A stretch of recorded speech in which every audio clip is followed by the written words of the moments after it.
All right, so you just got back off the trail and you're trying to clean up your Jeep. You beat on it all week.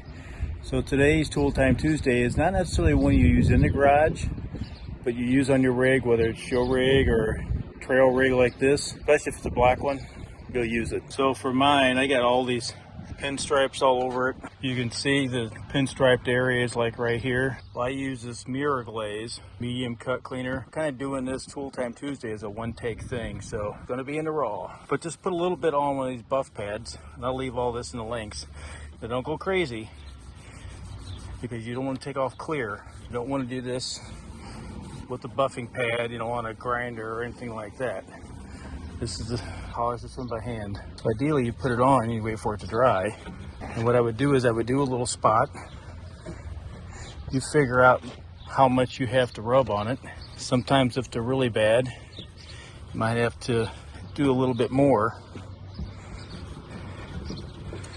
But it'll get rid of the bulk of it.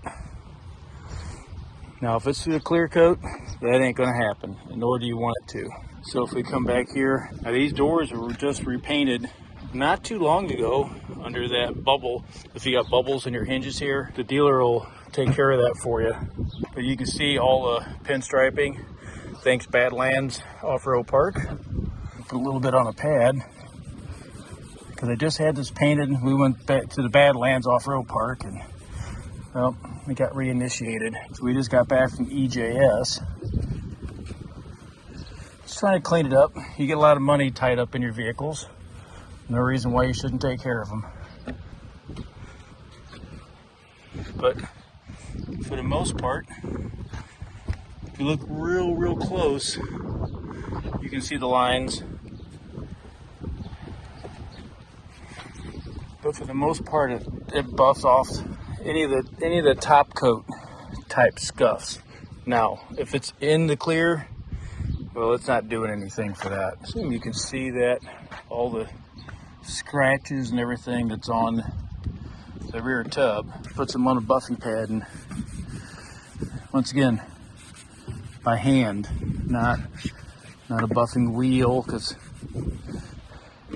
on aggressiveness, this is in the upper 3/4 of heavy cut. So this isn't just a glaze. It will chew through that if you're not careful. So if you put this on a buffer and get at it, you're going to chew through that clear coat, possibly paint. And it doesn't take much. You can see, but it'll buff it right out.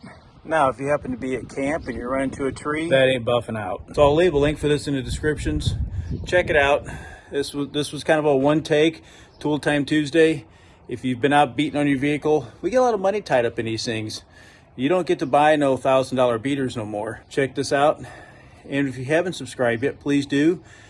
And I'll see you here for places to beat on your vehicle. See you in the next Tool Time.